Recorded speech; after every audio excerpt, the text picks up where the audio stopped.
Boa noite a todos e a todas presentes e também internautas que nos acompanham aqui pela CRA RJ Play, pela Rádio ADM RJ e também pelo Facebook e pelo YouTube do CRA RJ.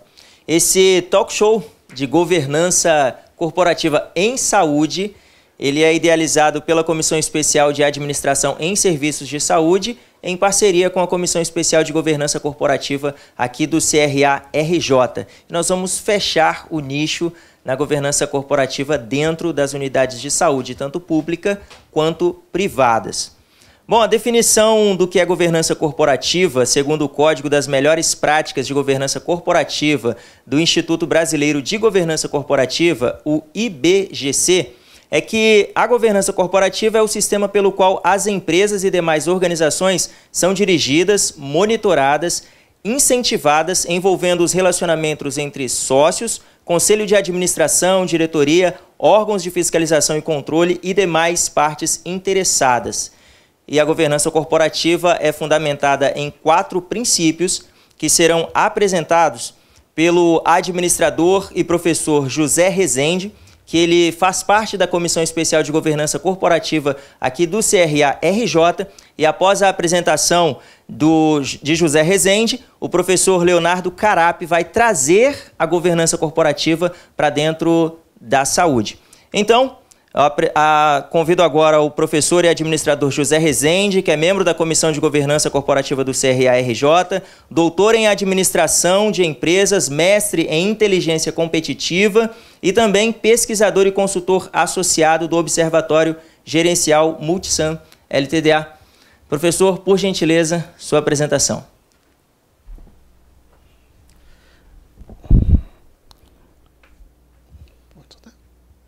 Bom, boa noite a todos.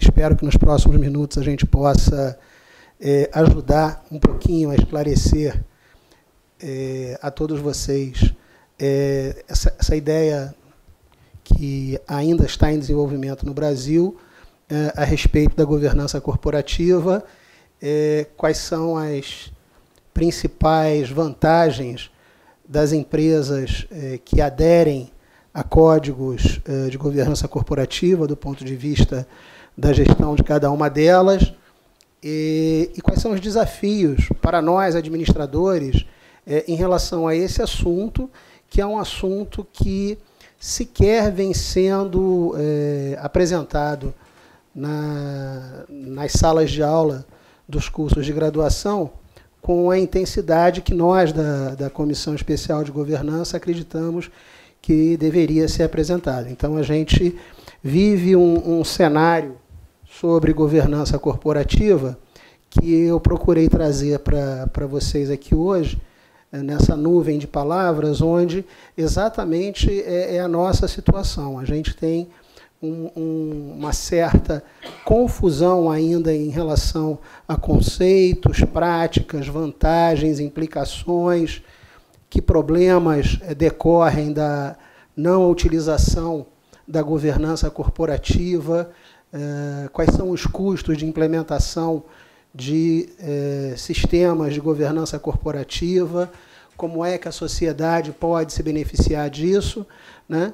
Mas a gente está convicto que a governança corporativa é vamos chamar de prática, né, que veio para ficar, porque ela é essencial num processo de internacionalização das empresas, sejam as empresas de maior porte, e ela é um imperativo no processo de profissionalização das empresas de menor porte.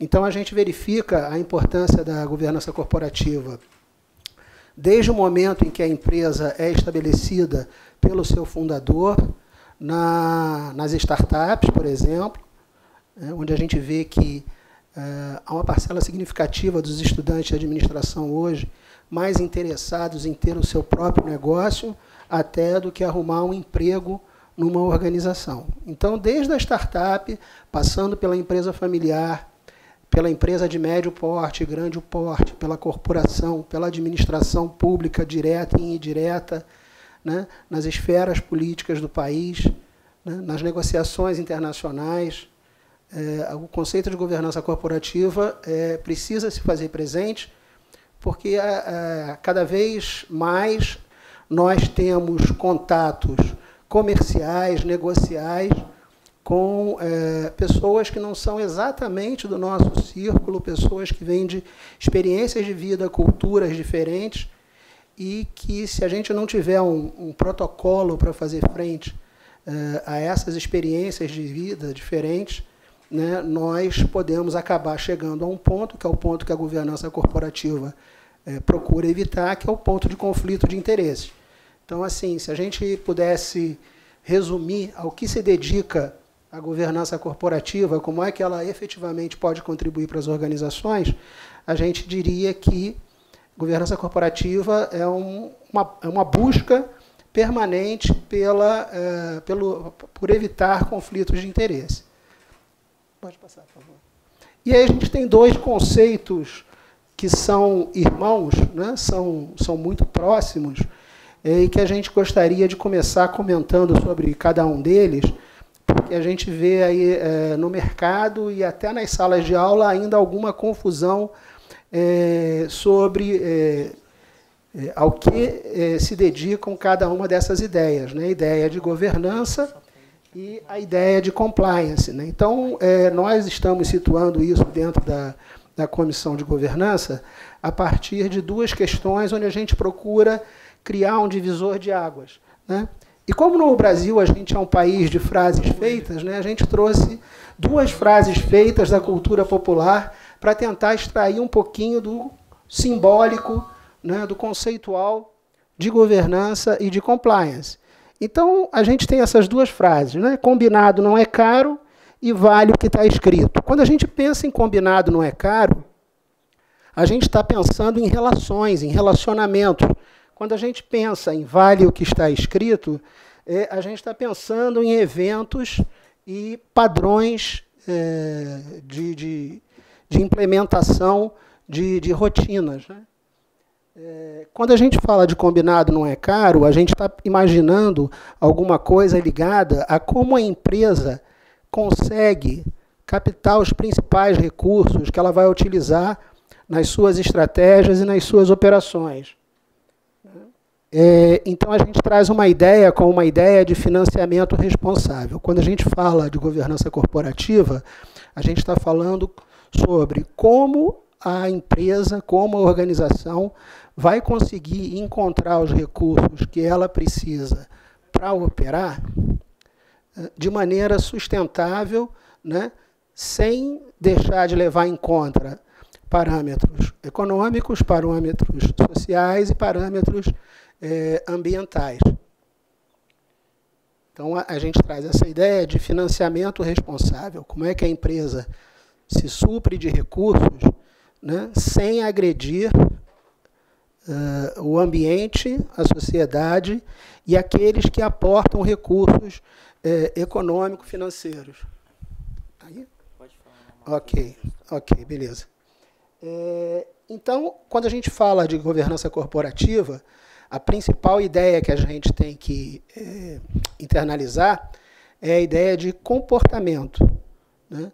Quando a gente fala de governança corporativa, a gente está falando daquilo que rege a forma como os agentes, os atores sociais funcionam dentro das organizações e principalmente na fronteira entre as organizações. Como a minha empresa negocia com uma outra empresa, como a minha empresa se relaciona com o governo, como a minha empresa se relaciona com a sociedade, como a minha organização se relaciona com os sindicatos. Então, existe uma série de atores sociais que, se não estiverem com as suas expectativas bem identificadas pela empresa, né, podem gerar algum tipo de conflito de interesse e isso aí dificultar a minha estratégia, dificultar as minhas operações, né? No outro lado, né, no lado do vale o que está escrito, né, a gente poderia pensar em eventos, em padrões de trabalho, de rotinas, de processos, de procedimentos, né? E a gente está olhando, nesse caso, muito para dentro da organização, né? Na verdade, se a gente olhar essas duas metades dessa lâmina, eu acho que todos nós, administradores, podemos concluir que nós passamos praticamente 4 anos da universidade aprendendo sobre o lado que está do lado do vale que está escrito. Nós somos muito bem preparados para discutir, para implementar ações dentro da fronteira da organização. Mas com o mundo ficando cada vez mais complexo, com a gente estabelecendo cada vez mais relacionamentos para além de onde a empresa está instalada, estabelecendo relacionamentos com pessoas que a gente não conhece o olho no olho, né? Saber entender a realidade do outro é muito difícil, muito complicado, e a gente não é efetivamente preparado para esse tipo de coisa. Mas dentro da lógica do vale que está escrito, a gente vem sendo, sim, preparado, né, para estar em compliance, estar em conformidade com aquilo que a organização define como seus melhores processos, né? Mas, na verdade, o meu bate-papo com vocês aqui e agora tem a ver com o lado compliance dessa história. Então, só para a gente situar uma ideia geral sobre governança, eu estou trazendo para vocês aqui 2 conceitos, um do IBGC, que já foi citado. O IBGC é uma organização brasileira que se dedica já há mais de 20 anos a estudar a aplicabilidade dos conceitos de governança corporativa às empresas brasileiras, né? Hoje, o IBGC trabalha a ideia de governança a partir de 3 trilhas de conhecimento. Uma trilha voltada para empresas familiares, como a gente falou, grande parte da economia nacional é movida por empresas familiares e existem evidentes problemas de governança ao longo da história de cada uma dessas empresas, principalmente em momentos de sucessão, onde você tem disputas pelo controle da empresa. Esse seria um exemplo, apenas um exemplo de conflito de interesse dentro da organização familiar. A gente tem uma outra trilha no IBGC, que é das empresas maiores, empresas, digamos, que já estão profissionalizadas, né? E tem uma terceira trilha, que é uma trilha muito importante, que durante muito tempo foi talvez o principal foco de atenção do IBGC, que é a trilha de conselheiros, né? Quem é o conselheiro? É alguém que vai representar o acionista, alguém que vai representar a sociedade no sentido da manutenção da organização num regime de perpetuidade. Alguém que está preocupado com a sobrevivência da organização no longo prazo, né, buscando que ela evite, que ela supere conflitos de interesse, que ela tenha um sistema que faça prevenção de conflitos de interesse e que supere conflitos de interesse na medida que eles possam surgir. E são pessoas que a gente olha no mercado e vê e não identifica com facilidade profissionais prontos no Brasil para exercício do papel de conselheiros. Então, a gente tem a definição do IBGC de governança, que é o sistema pelo qual as empresas e demais organizações são dirigidas, monitoradas e incentivadas, envolvendo o relacionamento entre sócios, conselho de administração, diretoria, órgãos de fiscalização e controle e demais partes interessadas, né? Eu acho que tem uma palavrinha-chave que a gente vivencia hoje nos cursos de graduação, desde o primeiro período até o 8º período, depois da pós, depois no mestrado, que é a ideia de partes interessadas ou stakeholders. Então, quando a gente fala de governança corporativa, a gente está pensando em preservar o equilíbrio de interesses entre os diversos stakeholders. O estado natural é de desequilíbrio. O que a gente busca é encontrar uma solução que promova o equilíbrio de interesses. Agora, o assunto, ele nasce fora do Brasil, ele é um assunto que vem sendo discutido internacionalmente, né? Então, a gente traz uma outra definição, que é a definição da OCDE, que atualmente é a menina dos olhos do nosso ministro da Economia, né? Organização para a Cooperação e Desenvolvimento Econômico, né? Então, a OCDE vê como critério essencial para você ter uma economia estável e próspera a implementação de práticas de governança nas empresas, né? Na sociedade em geral, dos países considerados desenvolvidos e mais ricos. Então, para a OCDE, governança corporativa cuida da estrutura institucional e política das corporações, desde o início do empreendimento, como a gente falou aqui, desde a startup, passando por sua estrutura de governança, direito societário e privatização, até a saída do mercado e insolvência, né? Desde que a empresa nasce até o momento que a empresa é extinta, as práticas de governança são importantes, né? Na eventualidade da extinção, as práticas de governança devem levar a quem investiu naquela organização poder receber os direitos estabelecidos pelas cotas de participação, né? A integridade das corporações, instituições financeiras e mercados é essencialmente importante para a saúde de nossas economias e sua estabilidade. Bom, o que constitui, então, um sistema de governança que a gente possa considerar completo, ou pelo menos quase completo? Né? A gente tem 6 elementos aqui que a gente gostaria de falar rapidamente, né? Que vão dar sustentação para que a governança funcione de uma forma adequada na organização em que vocês trabalham ou venham a trabalhar, ou na organização em que vocês venham fundar, né? E prosperar com a sua empresa, né? Então, a gente tem a primeira questão importante a respeito decifrar a governança corporativa tem a ver com os enfoques. A gente tem basicamente dois tipos de enfoque, né? Um enfoque normativo ou legal, baseado na autoridade, baseado na lei, né? Para a gente que estuda de administração, a gente lembra direto das proposições de Weber, lá nos anos 10 e 20 do século passado, né? Então, é aquela questão de você seguir o que está estabelecido no sistema normativo da organização. Não um sistema normativo voltado para dentro, mas um sistema normativo que tem que ser criado voltado para fora, para garantir que os contratos sejam bem feitos, para garantir que os contratos sejam feitos com quem deve estar à frente desses contratos, isso no nível de ações, comercialização de cotas de capital, compra e venda de bens e serviços, intercâmbio de informação. Tudo isso precisa, de alguma forma, ser normatizado e acompanhado.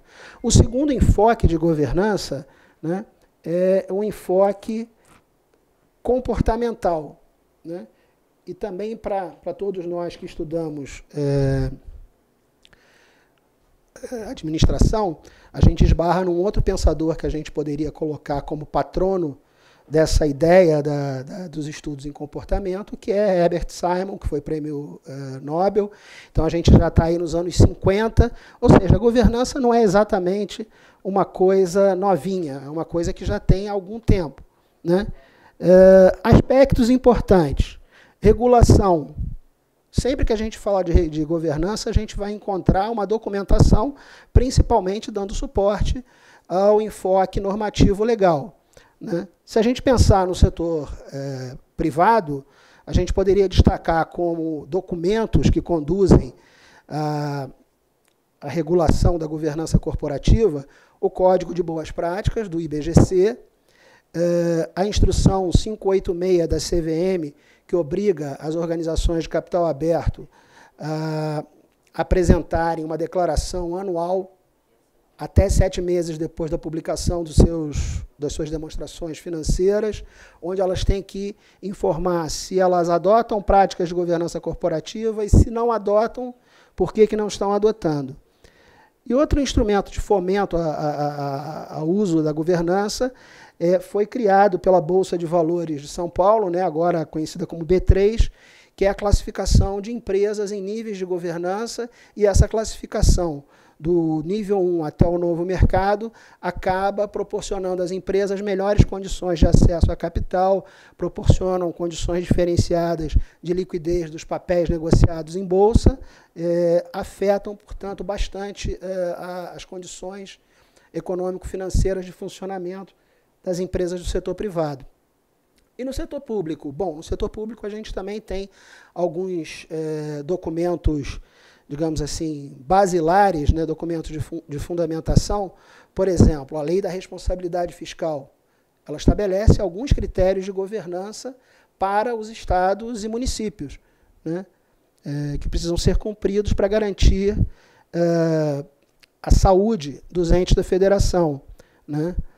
Para a população em geral, existe uma forma muito efetiva do exercício da governança sobre os entes públicos, que é a lei do acesso à informação. Então, a gente já tem uma lei que permite que o cidadão, a partir de um terminal conectado na internet, faça indagações à administração pública sobre orçamento, leis, práticas, serviços prestados, por que está sendo feito, por que não está sendo feito, né? Essa é uma prática de governança que o cidadão pode exercer sobre a organização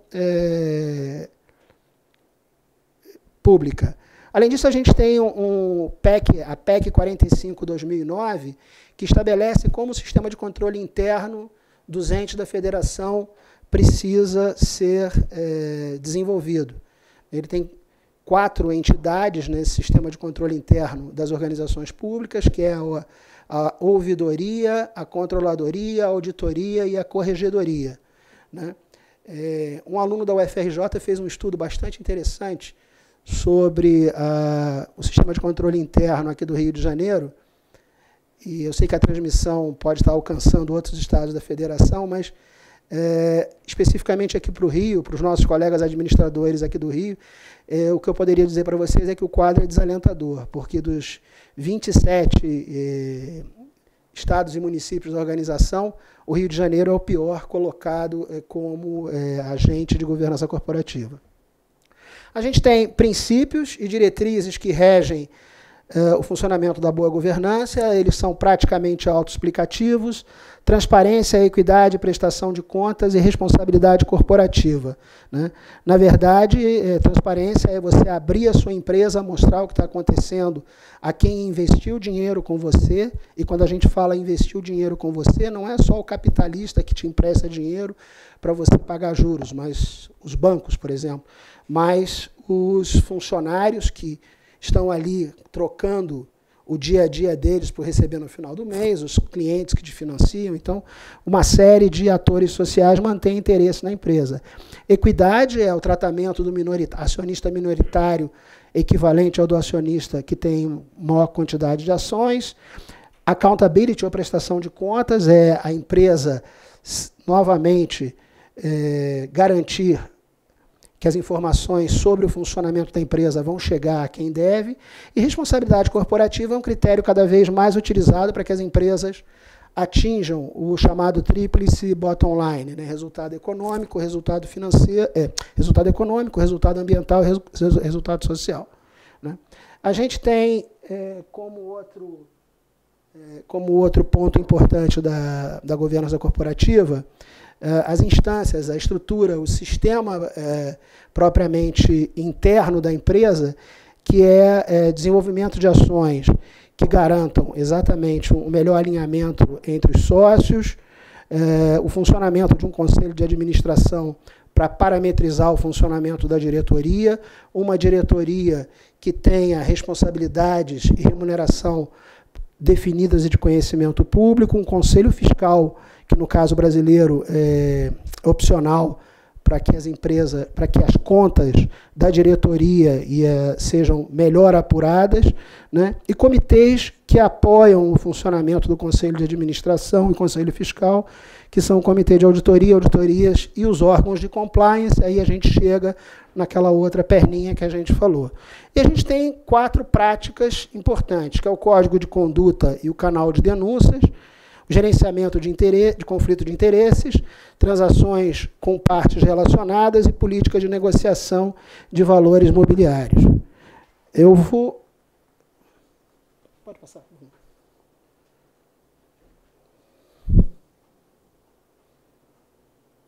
Bom, gente, aqui a gente trouxe uma ideia, mas não vamos ter tempo de aprofundar, de como os escândalos de governança acontecem. Basicamente, a gente tem um conjunto de fatores externos, né, que são a passividade dos instituidores, as falhas em quem deveria estar preservando a governança corporativa, né, fatores internos como concentração de poder, né. Esses fatores acabam criando uma rede de eventos, né, que vão chegar a problemas de expansão da empresa fora do que deveria ser, escolhas estratégicas equivocadas, demonstrações financeiras infladas, controles internos ineficazes e remuneração inadequada da diretoria, né? Quanto mais inadequada for a remuneração dos gestores de cúpula, maior a chance de você vivenciar problemas de governança corporativa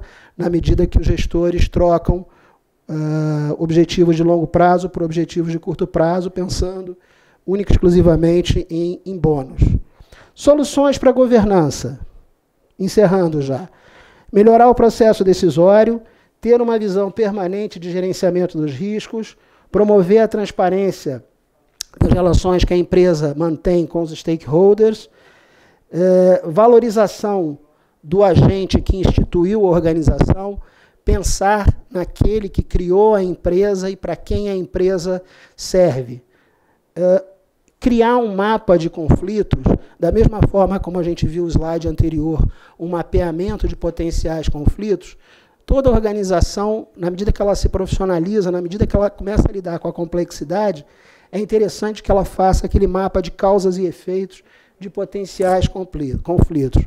Outra questão é o desenvolvimento de uma cultura voltada para a responsabilidade socioambiental ou responsabilidade corporativa, o mapeamento do que os stakeholders, das expectativas dos stakeholders em relação à organização, criar um sistema onde a gente possa identificar a integridade das pessoas que trabalham com a gente. Tem uma palestra do Mário Sérgio Cortella que ele coloca que seria muito mais efetivo para as empresas fazerem testes de integridade na entrada do que ter que ficar rodando a mão de obra por problemas de falta de compliance ou até problemas de fraude, né? As duas últimas questões são conformidade dos processos, ou seja, estar em compliance e ter uma organização fundamentada em propósitos. Quem teve a oportunidade de ver a Exame do início de maio, viu que a Exame gastou umas boas 15 páginas discutindo a importância de ter propósitos como condição para o sucesso das organizações, né? A ideia de governança no Brasil é uma ideia que a gente está subindo a escada, né? Na verdade, a gente tem ainda organizações com poucos acionistas controladores, práticas informais de governança, pouca atenção àquele balanço de expectativas dos stakeholders, né? E um ambiente econômico ainda de pouca competição, né? O que a gente deve passar a vivenciar? Ainda uma situação de poucos acionistas controladores, a governança mais formal, acesso a capitais para a execução da estratégia, na medida que a governança vai se formalizando, a percepção de risco do funcionamento das organizações cai, e um mercado mais competitivo. E o próximo degrau é um controle mais compartilhado, com governança formal, né, com aspirações maiores das organizações e capacidade financeira crescente, uma atuação local, mas já percebendo que mesmo a pequena empresa, ela hoje é refém da competição global. Por favor. Gente, eu trouxe um slide para ilustrar essa ideia de governança corporativa, né? Independentemente de qualquer outra coisa, né, a gente tem, nesse slide, 4 situações de governança que a gente poderia dizer confusa, Alguma coisa não deu certo no nível da governança, né? A gente teve uma presidente que sofreu impeachment, um governador que está preso, um clube que está trocando de presidente por determinação do Conselho de Administração, tendo que convocar novas eleições. E a gente tem, foi muito interessante trazer isso para hoje, porque a gente tem um operador da área de saúde sofrendo consequências da falta de controle do Conselho sobre o ex-presidente. Né? Com isso, fez um conjunto de investimentos, fez um processo de expansão e um processo de propaganda da empresa que consumiu os recursos que deveria estar sendo usado para custear o risco dos segurados, né, dos participantes, e remunerar melhor os associados, os médicos. Né? Então, assim, foi bom ter encontrado esse slide hoje para vocês, porque resume o atual estado da governança no Brasil. Ou seja, a gente tem muito que melhorar. Só fazendo uma última apresentação e deixando... Não está meu e-mail. Para aqueles que queiram entrar em contato, é Rezende, da forma que está escrito ali, .jf, né, J de José, F de Francisco, @gmail.com. Né? E eu queria indicar para vocês 4 sugestões de leitura. A primeira, obviamente, é o Código Brasileiro de Governança Corporativa, que é editado pelo IBGC e está disponível na internet. Para aqueles que trabalham em empresas familiares ou empresas de pequeno porte, né, de um dono só, então a gente pode dizer que é quase como uma empresa familiar, né, e de pequeno e médio porte. A gente tem um livro do professor Herbert Steinberg, que é A Família Empresária, onde ele traz vários casos de problemas de governança. E a gente tem 2 livros, um com um enfoque mais comportamental, do Alexandre De Michele, né, e um outro com um enfoque mais normativo, que é o do Rossetti. Então, a gente tem boa literatura para conversar sobre isso, e a gente acredita que a Comissão Especial de Governança Corporativa vai estar começando a gerar subsídios para as escolas de administração, para os cursos de graduação, eventualmente para a pós-graduação também, no sentido de ampliar a atenção dedicada aos assuntos de governança corporativa. Né? Para nós, governança corporativa é uma coisa que veio para ficar. Muito obrigado. Muito obrigado, José Rezende. E agora o professor Leonardo Carappi, que é membro da Comissão Especial de Administração em Serviços de Saúde, é mestre em administração, especialista em gestão de RH pela EBAP-FGV, doutor em engenharia de produção pela COP UFRJ, médico do Ministério da Saúde e diretor técnico da QualiMed, Planejamento e Gestão de Serviços de Saúde, vai falar sobre governança corporativa nas unidades de saúde, na gestão em serviços de saúde. Professor Leonardo Carappi, por gentileza, sua apresentação. Obrigado. Boa noite a todos presentes e remotos. Vamos conversar rapidamente aqui para poder depois ter o nosso papo. Deixa eu só ver se eu sei usar. Oi? Isso. Professor Rezende, obrigado. A gente percebe que o quanto o setor saúde tem dificuldades. As dificuldades, basicamente, nós somos 200 milhões de pessoas, e os 200 milhões de pessoas precisam do sistema de saúde, em algum momento, seja público, seja privado, e esses modelos públicos ou privados têm algumas diferenças e particularidades, e, por conta disso, a gente tem aí mais ou menos 50 milhões no sistema privado, 150 milhões no sistema público, e algumas superposições. Então, nós vamos rapidamente aqui, para depois ter o nosso papo, dar uma contextualizada do que nós estamos falando, temos redes as mais variadas possíveis, 274 mil estabelecimentos de saúde, dos quais os mais complexos são os que nós vamos mexer mais, são 6.820 hospitais, dos quais 4.400 são privados, 2.400 são públicos,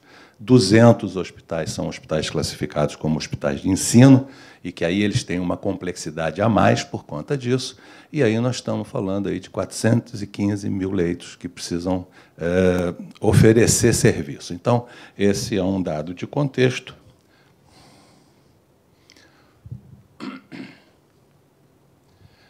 E, continuando no contexto, o que caracteriza as nossas organizações de saúde é uma alta complexidade organizacional e assistencial.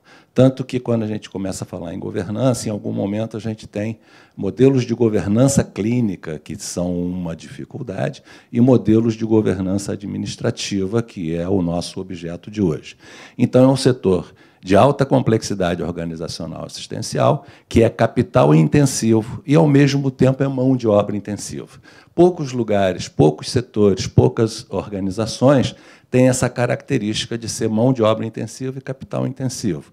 Para ter uma ideia, e aí essa é a dificuldade que as organizações enfrentam, uma delas, das muitas, é que, em saúde, basicamente, toda tecnologia acaba gerando a sua própria demanda. O pessoal que estuda economia da saúde tem nome de autor que trabalha com isso, que nós não vai falar, mas é assim, eu tenho que, tirando a abreugrafia, que era aquele retratinho que tirava do pulmão muitos anos atrás e que ninguém mais mexe, todo o resto continua funcionando.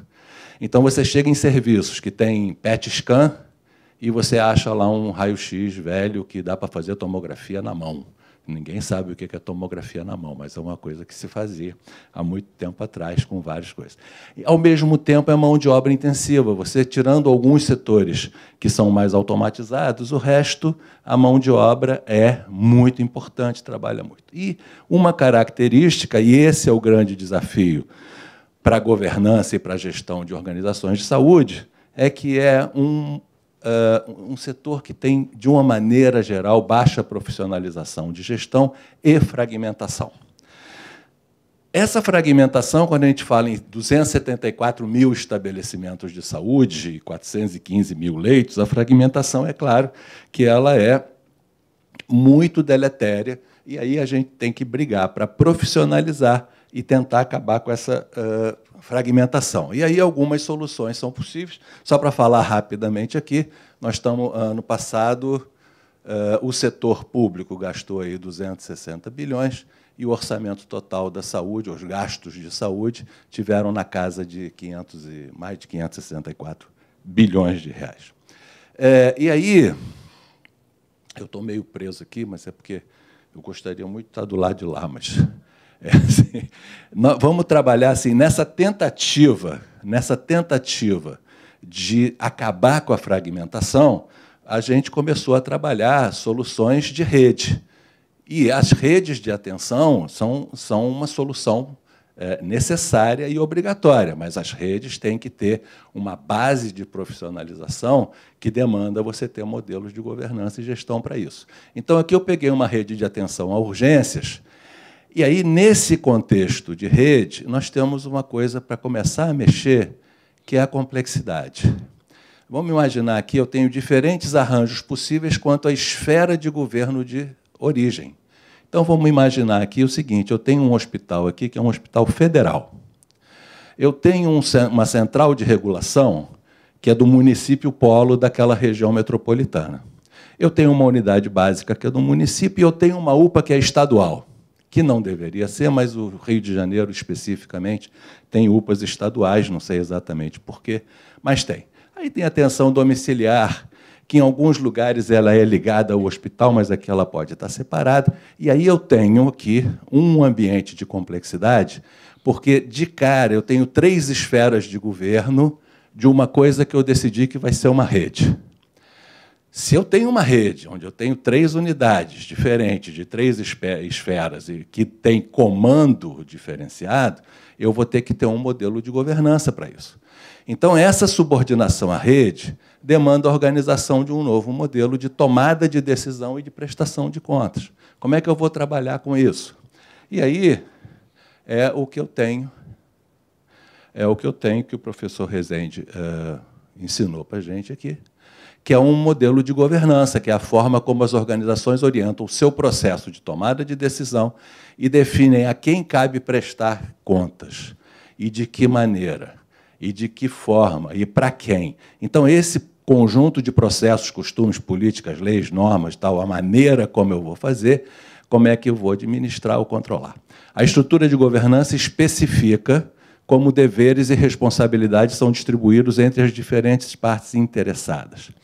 E isso tudo, e eu não estou falando nem de mercado, nem de lucro, nem de stakeholders ou stockholders, nada disso.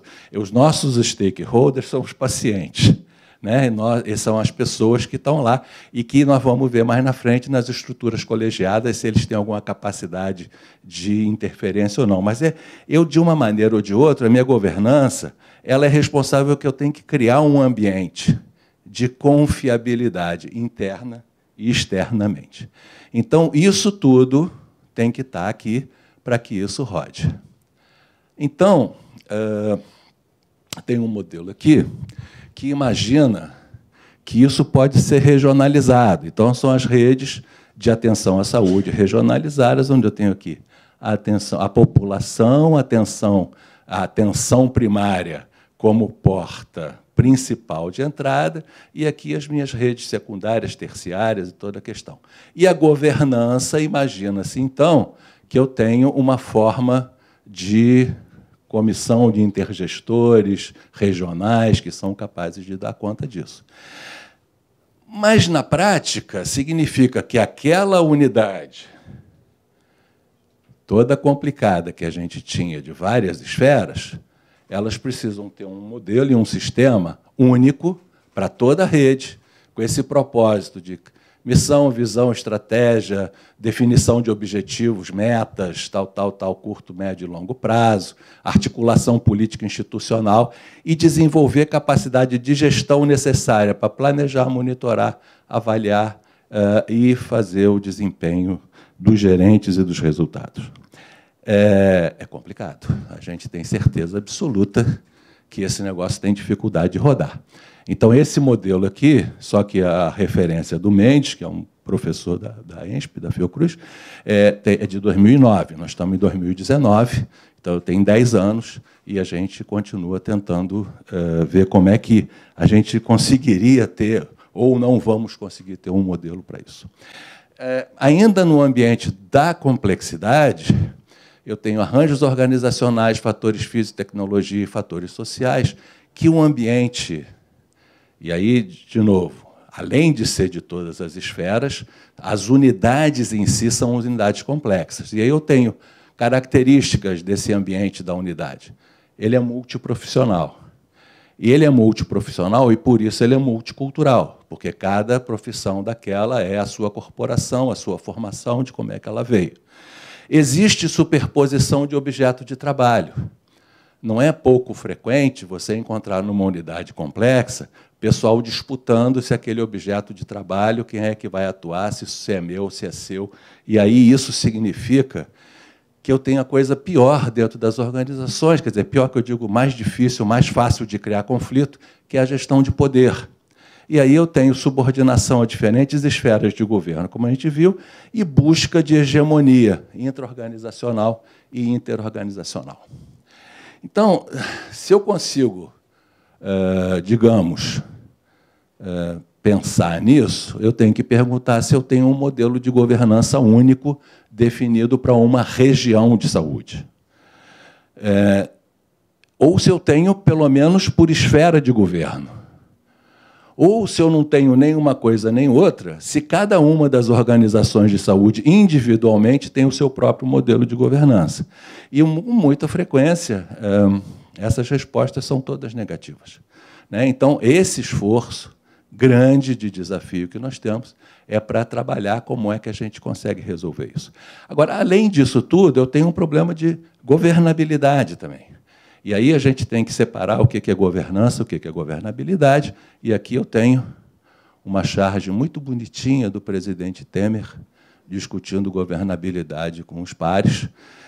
E aí, assim, como é que está? Uma rede de saúde tá garantida, a governabilidade está garantida? A governabilidade engloba os elementos que irão determinar o espaço e a legitimidade por o exercício de poder. Então, essa é a questão que, se eu tenho um modelo de governança bem definido, bem trabalhado e bem arrumado, eu vou garantir condições de legitimidade e aí eu vou poder exercer o poder. Então, para separar rapidamente governança e governabilidade, para que eu possa ter um ambiente de confiabilidade e credibilidade, eu tenho a governança como conjunto de processos, políticas, costumes, como o professor Rezende explicou para a gente, e a questão da governabilidade, que é a circunstância que denota uma estabilidade social, política, institucional e organizacional que permita ao gestor exercitar as suas funções de mando. Aí, se eu vou montar isso, e eu tenho que ter um modelo de governança definido com as políticas, tudo, eu tenho um aprendizado possível com o Instituto Brasileiro de Governança Corporativa. Quer dizer, nós ainda nós estamos trabalhando muito na saúde pública, eu não estou falando de hospitais que visam lucro, nem que tem dono, que precisa perpetuar o negócio, mas eu estou falando que eu tenho um aprendizado possível com isso. E aí o meu aprendizado é que essas 4 bases das boas práticas de governança que surgiram não à toa, nem porque ninguém era bonzinho, mas surgiram porque existia, conforme o professor explicou para a gente, as questões de conflito. E o maior dos conflitos dentro das organizações, especialmente as lucrativas, é o conflito de agência, quando você coloca o principal e o agente não necessariamente faz o que o principal precisa. E aí você tem os problemas sucessórios. E aí é legal a gente ver, lembrei do João Bosco Lodge, que é o professor das sucessões familiares. Você tem uma empresa familiar que tem um problema de sucessão, porque depois de 60 anos, o fundador, que detinha aquela visão, aquela coisa toda, ele vai ter que passar a bola. Nos nossos serviços de saúde, nós passamos a bola a cada 2 anos, 3 anos, 4 anos. E com um modelo muito incipiente de governança, que não garante nada. Então, o aprendizado possível aqui é o modelo de accountability, a transparência, a equidade, quer dizer, a justiça, o fairness, e a responsabilidade na conformidade com as regras, compliance.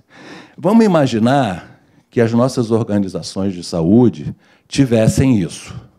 Os processos seriam bastante mais estáveis e os meus modelos de sucessão também. Agora, a questão da prestação de contas não está claro. A transparência não está claro, a equidade também não. E o compliance agora começa a se discutir muito, especialmente nas organizações, nas empresas estatais, com a Lei 13.303, e o novo ministro Guedes também, para colocar o país numa posição de player mundial, você precisa ter as organizações que sejam reconhecidas com bons modelos de governança. Então, a gente começa a pensar isso. Mas nas nossas organizações de saúde, e especialmente as organizações do sistema público, aquele que atende 150 milhões de pessoas, isso aqui ainda é incipiente ou inexistente. Então, essa questão do compliance, os profissionais de saúde, de uma maneira geral, eles acabam tendo que dar conta disso porque as profissões são profissões autorreguladas e isso implica numa série de obrigações que criam algumas coisas aqui. Na questão da administração e da gestão, você tem que estar desenhando normas, controles internos, externos, políticas, diretrizes. Você precisa assegurar que a organização está cumprindo todas as imposições dos órgãos de regulação e você precisa garantir a abrangência trabalhista, fiscal, contábil, financeira, ambiental, jurídica, previdenciária e ética. Essa coisa aqui embaixo, as organizações privadas estão muito à frente.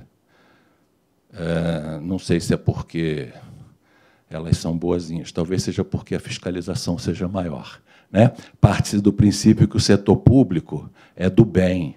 Então, nada disso aqui que falta por mal. Então, não precisa. Então, ninguém, de uma maneira geral, no setor público, trabalha com isso. Só que nós vamos ver aqui mais à frente, o Tribunal de Contas dos Estados e o Tribunal de Contas da União têm feito um esforço muito interessante para começar a melhorar as questões de governança e de gestão do setor.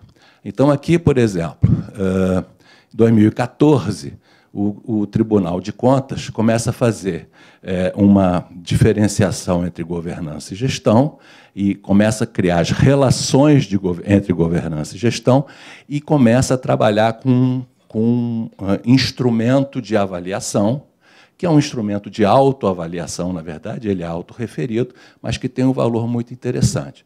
Nós aqui tivemos uma oportunidade de fazer uma coisa parecida com um segmento da saúde, que foi bastante legal. E aí ele separa governança e gestão, quem faz o quê, como faz, a gestão muito ligada a planejar, executar, avaliar e agir, e a governança na questão da avaliação, direcionamento e monitoramento. Aí, o que eles apresentam aqui, esse instrumento foi utilizado para as secretarias de saúde e para os conselhos de saúde, Conselho Municipal e Conselho Estadual. E por que eu achei isso interessante? Porque a gente tem a questão da governança, a necessidade do Conselho de Administração. E o SUS, desde que foi lançado, tem a coisa do modelo colegiado de gestão, mas que nunca ficou muito claro, nem a gente conseguiu ler direito. Então, ele estabelece esse modelo para entender a maturidade das secretarias de saúde e dos conselhos. Nos municípios, 46% está na capacidade inicial e só 3% aprimorado.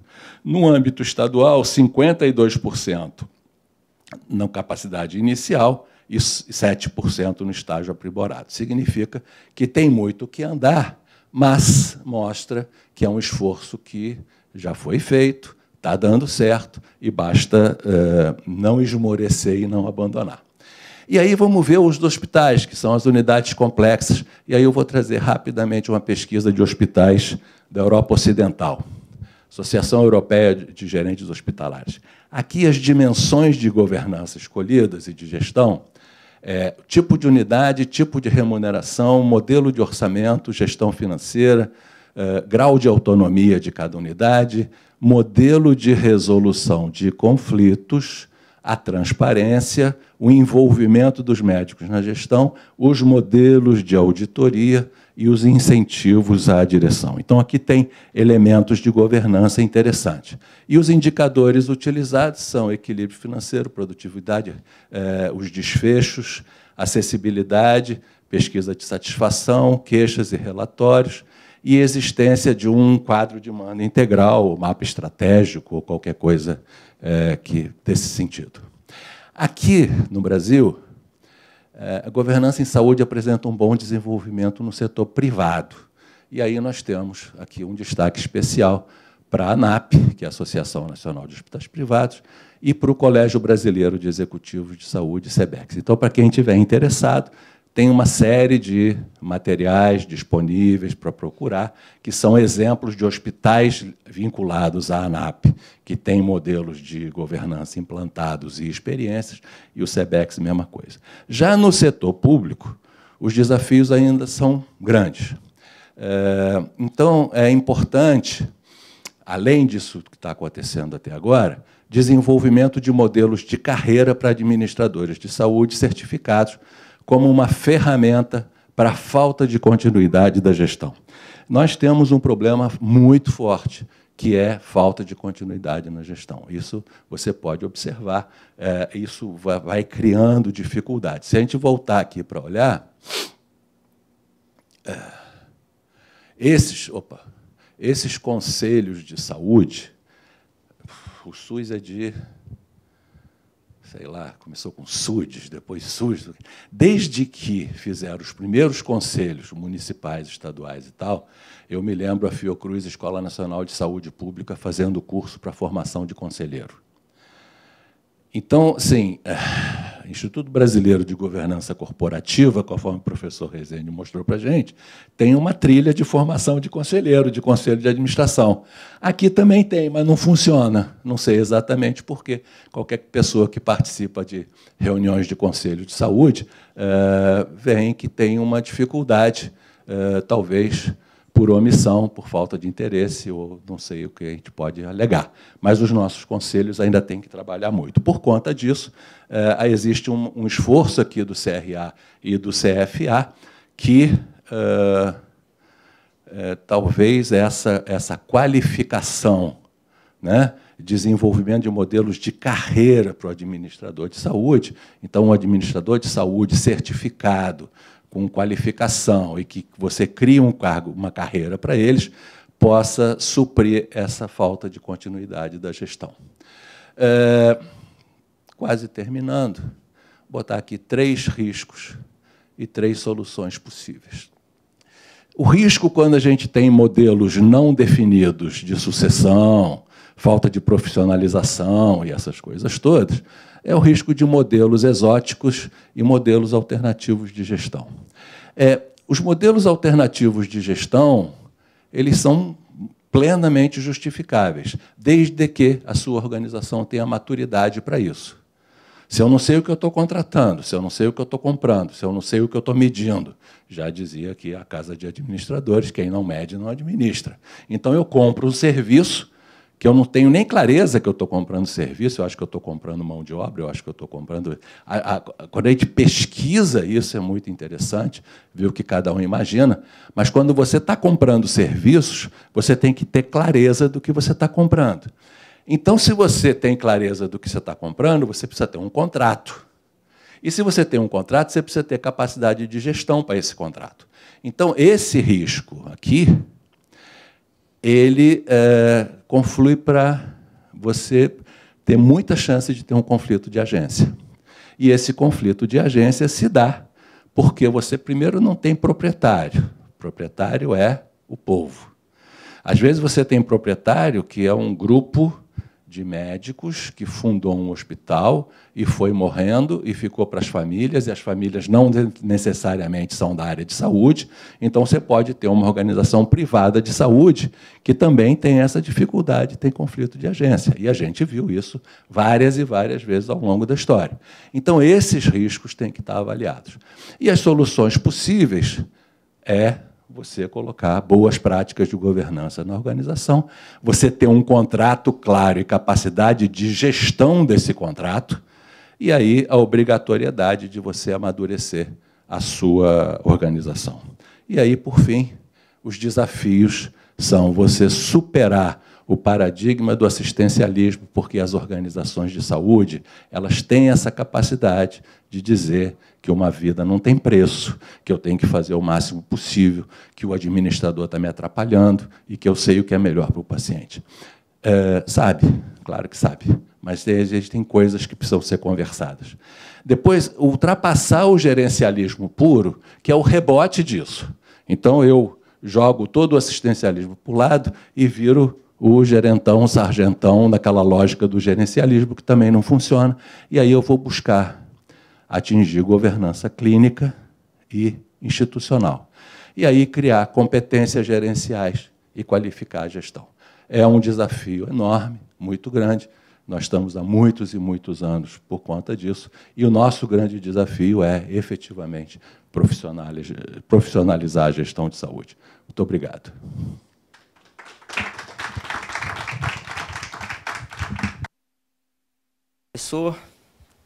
Professor Leonardo Carappi, muito obrigado. Bom, e agora a gente vai partir aqui para o nosso bate-papo, nosso talk show. E lembrando que sobre a questão de governança corporativa, a Comissão Especial de Governança Corporativa do CRA-RJ preparou uma pesquisa que vai ser enviada aos administradores registrados no CRA-RJ para saber como está o envolvimento, o conhecimento aí dos administradores ligados à área de governança corporativa.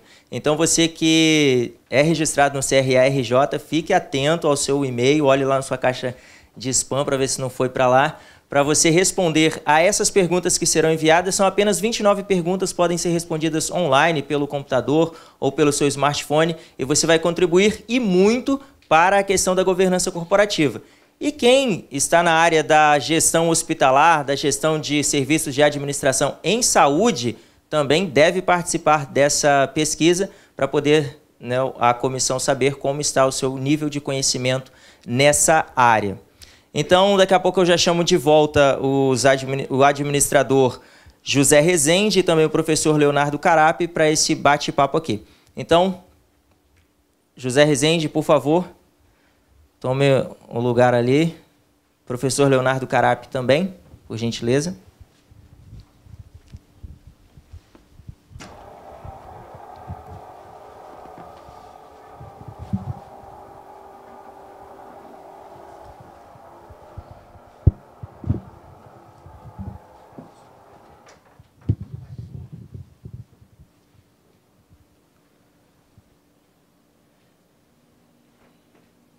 Lembrando, né, que você pode curtir e compartilhar, tá, esse evento para que mais pessoas tenham acesso. Bom, primeiro, parabéns pelas explanações, pelas apresentações aqui, trazendo aí, principalmente para o lado da governança corporativa dentro da saúde. E a nossa primeira pergunta é para o professor e administrador José Rezende, que é se a governança corporativa ela é um modismo que tem vindo aí, ou ela veio realmente para ficar? Tem que ser levada a sério mesmo? Bom, essa é, inclusive, uma das perguntas que a gente está colocando na pesquisa que você citou. Nós, no ano passado, fizemos uma pergunta com graduandos em administração. E é interessante que, mesmo eles reconhecendo que, durante o curso, o assunto é ventilado só de forma fragmentada, eles consideram que a governança corporativa é um tema importante já há algum tempo, hoje, e vai ter importância crescente para o desenvolvimento da carreira deles, ou seja, eles precisam entender mais sobre governança corporativa, né, aquilo que a gente falou no início da apresentação. A gente passa um tempo nos bancos da faculdade aprendendo sobre gestão e governabilidade, mas a gente praticamente não explorou ainda o campo da governança. Então, a gente acredita que realmente é um assunto que vai merecer investimentos dos cursos de graduação, no sentido de, eventualmente, haver o estabelecimento de uma cadeira exclusiva dedicada no curso, como cadeira obrigatória, né, para que os alunos, os administradores, tenham mais fluência, experiência no estudo de casos, problemas afins à falta de governança. Então, para nós, é uma tendência que vem para ficar e que deve ser melhor explorada nos cursos de graduação, de pós, mestrado, doutorado. E conscientizar o administrador do seu papel fundamental na governança corporativa. Bom, uma das características da governança corporativa é essa mediação de conflitos de interesses, né? E nós vivemos em um país que há 3 poderes aí que trabalham de forma independente, né? Executivo, legislativo, judiciário. Professor Leonardo Carappi, o que seria uma boa prática de governança, né, pública, corporativa, em um regime dessa forma? Bom, eu imagino que você está falando sobre as 3 esferas de governo, não necessariamente legislativo e judiciário, mas as esferas federal, estadual e municipal. Então, a relação que se cria, conforme a gente mostrou aquela rede, onde você tem unidades, cada uma de uma esfera de governo diferente, cria um desafio enorme para você ter modelo de boa governança, quando não só a esfera, às vezes a própria esfera não tem um modelo, ou nem a unidade. Então, aquele esforço que a gente mostra da governança única regional para todas as unidades de saúde, ela mais ou menos foi contemplada na Lei 7.508, que criou um negócio chamado Contrato Organizativo das Ações Públicas, COAP. O Contrato Organizativo da Ação Pública, ele é uma forma de você regionalizar a atenção e assistência independentemente de qual a origem daquela unidade. Então, eu tenho um pedaço de território nacional, esse pedaço de território pode pegar uma fronteira ou mais de um município ou outro, e aí essa capacidade instalada ela vai ser oferecida para aquela demanda da população, porque até o SUS, quando ele começou, na verdade, imaginava-se que você tivesse direito à livre escolha.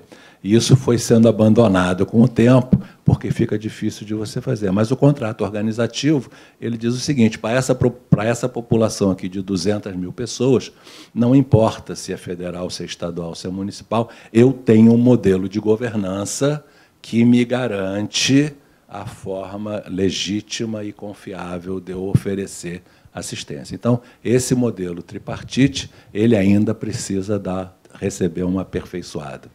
Muito bem. E, professor José Rezende, como atuar no Brasil com mais um modelo importado, né, mais um modelo de gestão importado? E aqui eu acrescento mais uma questão, que é se o Brasil já é capaz de exportar conhecimento na área de governança corporativa e o que a comissão também tem feito aí, né, tem tentado fazer para exportar conhecimento. Bom, deixa eu começar pela segunda provocação que você está fazendo, sobre se o país tem condição de exportar conhecimento na área de governança corporativa. Eu nunca me lembro se foi o Tom Jobim ou o Vinícius que falou que o Brasil não é para amadores, né? O Brasil tem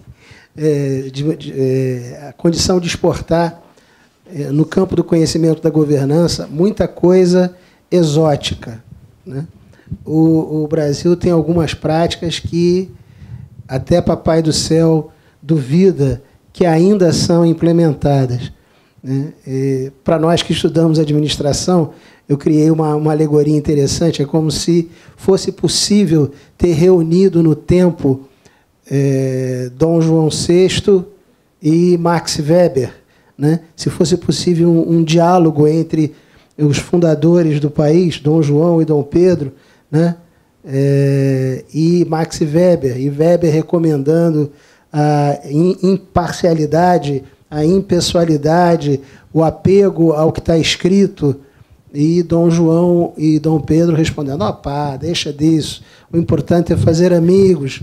Então, assim, é muito difícil a missão do administrador no Brasil, no sentido de fazer prevalecer uma ideia que é uma ideia de abertura da informação, uma ideia de respeito a todos que mantêm algum tipo de interesse na organização, ao tratamento respeitoso, equânime, a oferta de um serviço conforme, no caso da administração pública, a carta de serviços prevê que seja prestado. Então, o cidadão, quando se dirige a um órgão público, né, pelo previsto no ordenamento brasileiro, lá do Ministério do Planejamento, para a nova gestão pública, existe um documento chamado Carta de Serviço, onde cada organismo, pelo menos no nível federal, deveria manter num site as condições de prestação de serviço que ele oferece para a população. Isso também é governança, porque existe uma governança que é executada por quem consome o serviço. O professor colocou aqui, no caso da rede hospitalar, a governança precisa ser exercida pelo cidadão, de alguma forma, né? É que a gente transfere à moda de Dom João o poder de governança para o governante, quando na realidade isso não é necessário, né? Existem atores sociais que têm um papel fundamental para que a boa governança se estabeleça.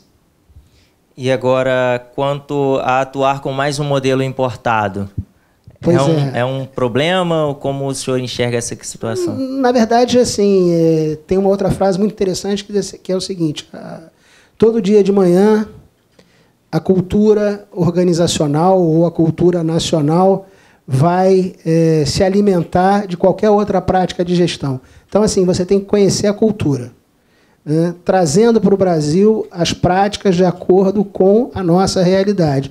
Nós não vamos conseguir dar um salto de 0 a 100 em governança corporativa. Nós vamos ter que ter a perseverança de subir cada degrauzinho da escada e chegar e comemorar cada conquista, né, a cada melhoria que a gente alcançar, no sentido de ter mais transparência, ter os conselhos funcionando.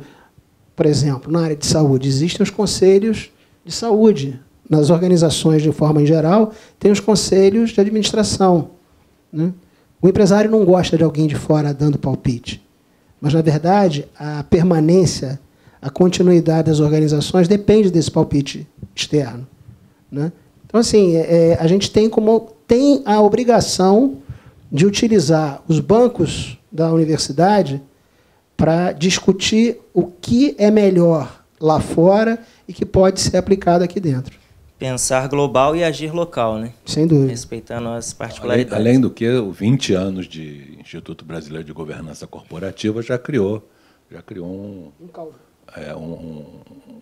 sei lá como é que chama, uma tropicalização, vamos dizer assim. Eu gosto muito dessa expressão. Muito bem. Professor Leonardo, o senhor acredita que os processos decisórios adotados nas unidades públicas, eles estão de acordo com a governança corporativa, estão bem adequados? Eu acho que falta muito.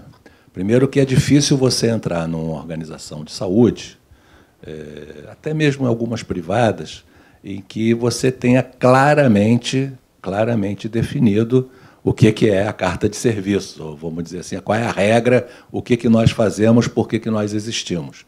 Então, o processo decisório, até com uma certa tristeza, a gente pode falar isso, em algumas organizações muito complexas e muito grandes, fica nas costas, às vezes, de uma única pessoa, que decide o que vai fazer. E decide, faz, e aquilo não necessariamente dá certo. Mas, se não dá certo, afinal de contas, era uma pessoa do bem que estava tentando o melhor possível, então não tem problema.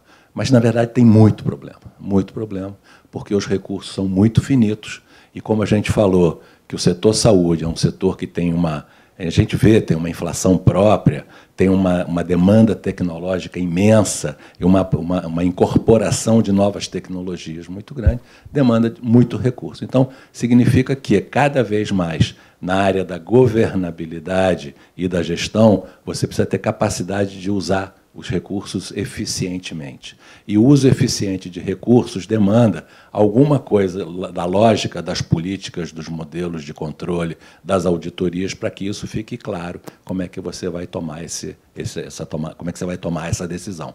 O senhor fala sobre essa questão de estruturas colegiadas, né, adotadas na saúde pública, e o senhor apresenta algumas questões ali. Como fazer para que essas estruturas elas funcionem de forma efetiva, elas sejam efetivas? Tem uma dificuldade que é a política, né? a questão dos grupos de interesse. Então, os grupos de interesse se apresentam para fazer parte dos conselhos. O modelo de distribuição dos conselhos ele é muito lógico, ele é muito interessante, os percentuais de usuários, de gestores, de governo e tal. Então, isso é bastante interessante. Mas eu percebo que a formação dos conselhos, formação dos conselheiros e as regras de governança não estando claras, você acaba perdendo esse esforço. Então, eu tenho um conselho, que às vezes ele é treinado, mas na prática do dia a dia não é assim que ele vai trabalhar, e aí ele acaba fazendo como Dom João VI, que afinal podemos fundar um banco. Qual o problema? Rezende, a gente fala de governança corporativa e já pensa em empresas muito grandes, né? Fundar um banco. em empresas públicas e outras mais. Esse conceito de governança corporativa, ele é muito sofisticado para empresas pequenas ou também pode e deve ser aplicado? Eu não cheguei a falar, não sei se vocês sabem, eu trabalhei 29 anos no Banco do Brasil e o Banco do Brasil foi fundado por Dom João, né, que enfrentou logo de cara um problema de má governança ao nomear presidente do Banco do Brasil o amante de Carlota Joaquina. Então, para se livrar do amante da imperatriz, nomeou ele presidente do Banco do Brasil. Esse é o Brasil de Dom João. Mas, assim, em relação ao porte, eu diria para vocês o seguinte, até pegando o exemplo da área de saúde, questões de governança precisam ser discutidas desde situações organizacionais onde 2 ou 3 profissionais de saúde resolvem montar um consultório comum e não conseguem encontrar a melhor utilização daquele espaço, a definição de um propósito, as coisas ficam todas meio flutuando, né? Embora a intenção seja boa, não decola, né? E isso vai até organizações do tipo hospital público, como, por exemplo, a gente pode citar aí, porque essa informação é pública, o exemplo do Hospital Geral de Bom Sucesso, onde você tem aí 10 anos de lata na emergência e depois da emergência nova ficar pronta, você não consegue ter um acerto sobre como utilizar aquilo, ao mesmo tempo que você tem festa patrocinada por fornecedor, né?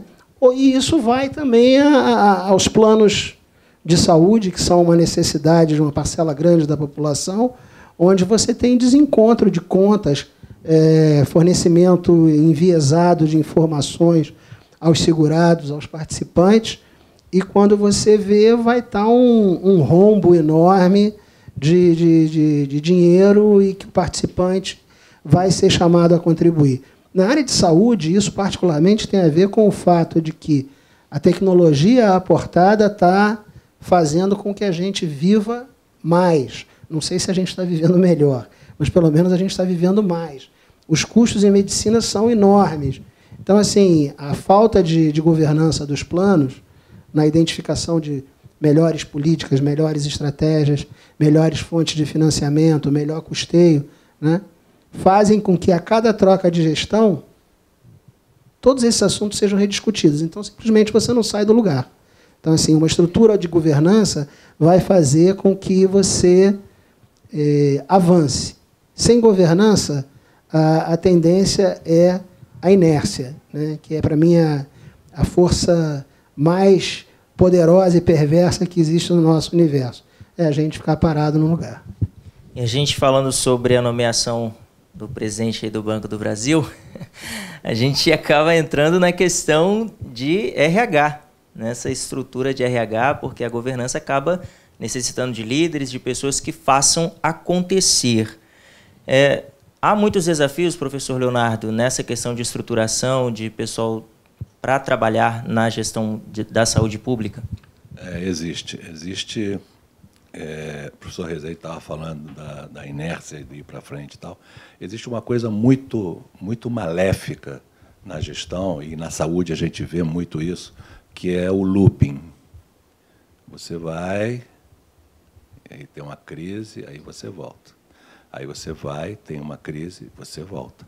Então, esse looping eterno faz com que a gente tenha enormes dificuldades.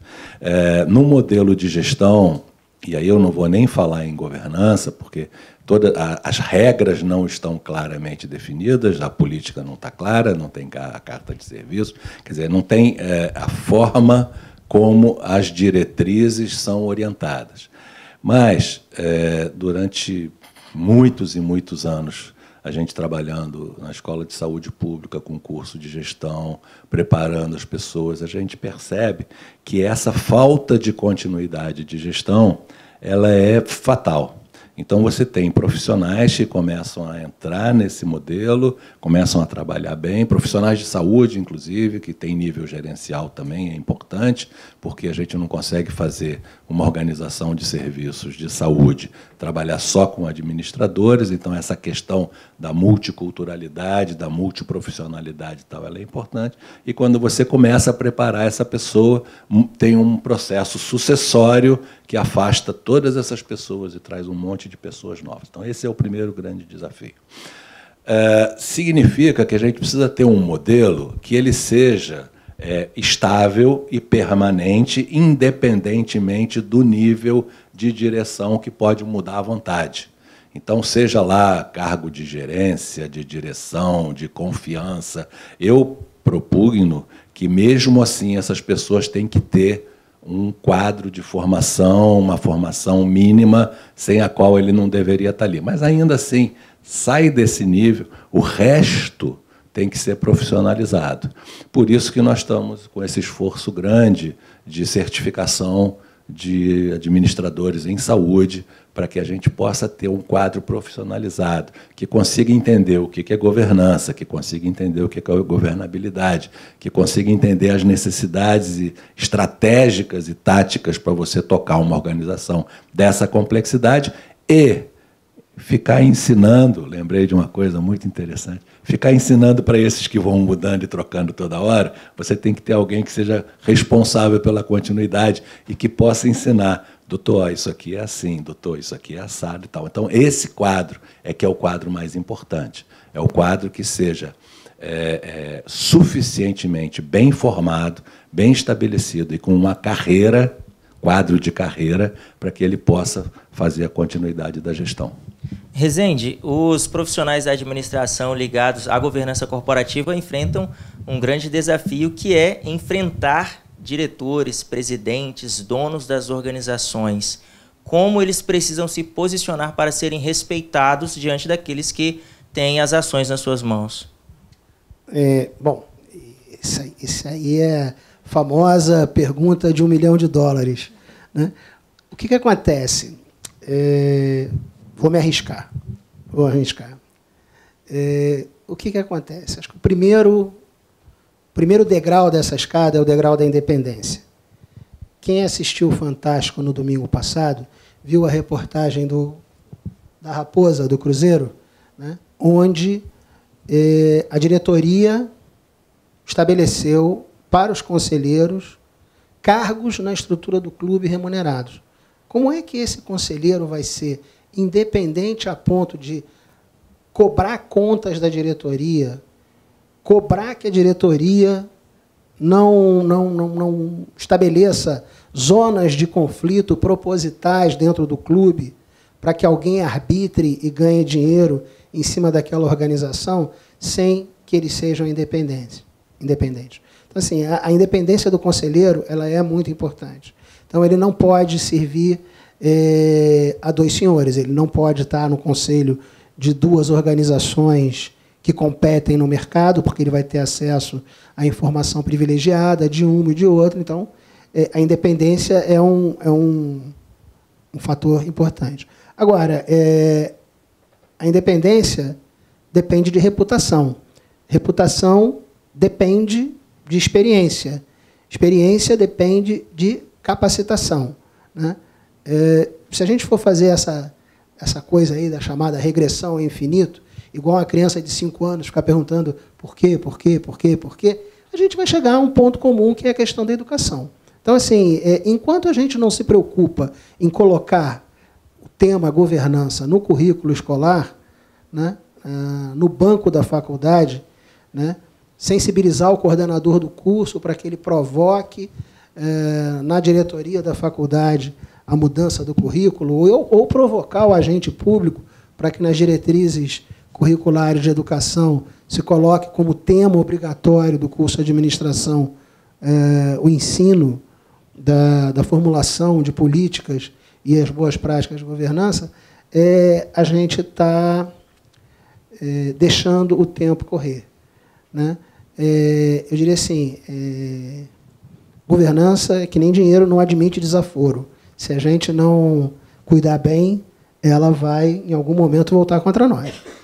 Leonardo, a gente enfrenta na questão da governança em saúde, a gente tem os lucros, né, principalmente na gestão privada, e você tem do outro lado pacientes, né, clientes, que se não forem bem atendidos, estão correndo até mesmo o risco de perderem as suas vidas. Como lidar com essa situação de oferecer um bom serviço e também ainda assim gerar lucro para os acionistas? Muito simples. Basta você usar os seus recursos de forma eficiente. Você não pode, em nenhum momento, negociar o que você está fazendo com o dinheiro que você quer ganhar. O dinheiro que você quer ganhar, na verdade, ele é uma consequência. Você estrutura a tua organização para que isso, no teu planejamento, ele gere um resultado. Você estrutura a tua organização para que o atendimento ao paciente gere um desfecho, que é um resultado clínico. Então, isso, você tem protocolos de atenção e você começa a pensar o seguinte, eu não posso fazer aqui um procedimento que eu faço 1 a cada 6 meses e eu não tenho curva de aprendizagem e eu não tenho os bons resultados que o meu vizinho que faz 1 a cada 10 minutos tem. Então, unidades de produção integradas, cada vez mais elas vão se associando para gerar valor.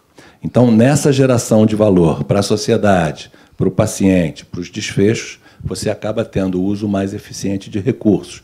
Nesse uso mais eficiente de recursos, você tem o seu resultado financeiro também. Trabalhar bem para servir sempre, né? Deixa eu só colocar um temperinho nessa questão. Assim, você tem duas visões que basicamente se contrapõem, né? A do economista Milton Friedman, de Chicago, que olha a organização privada como uma máquina, um moedor de carne destinado a fazer dinheiro, e de um outro economista que se chama Edward Freeman, né, que é talvez o principal articulador da teoria dos stakeholders, que acha que você tem que, dentro dessa lógica de ter valor, propósito para todos os interessados, coloca exatamente isso. Você tem que ter, você não pode iniciar um negócio pura e simplesmente achando que vai ganhar dinheiro, mas você tem que ter uma visão de agregação de valor para a sociedade como um todo. Se você não fizer isso, você pode até ganhar dinheiro por algum tempo, mas possivelmente você está, no longo prazo, fadado ao fracasso. Não é sustentável. Bom, eu não vou perguntar aos senhores se há algo mais a dizer, porque eu acredito que há muita coisa a se dizer sobre governança corporativa e principalmente sobre governança corporativa em serviços de administração e saúde, principalmente porque agora que a gente está desbravando cada vez mais esse campo para o profissional da administração. Mas eu gostaria de agradecer a participação de vocês aqui nas apresentações e também aqui nesse bate-papo. Muito obrigado, professor José Rezende. Eu que agradeço aí o convite do CRA e gostaria de convidar vocês, reiterar o convite para a participação da nossa pesquisa. A gente está partindo aí de um número quase que gigantesco. A nossa informação é que a gente tem 40 mil ou até mais profissionais registrados aqui no CRA do Rio de Janeiro e que vão estar recebendo o convite para participar da nossa pesquisa, para que a gente tenha uma ideia do contato que vocês já tiveram com o tema governança, seja ele no banco da faculdade, seja ele por meio de cursos de aperfeiçoamento. A gente quer ouvir de vocês o que vocês acham de mais importante dentro da ideia geral de governança, dos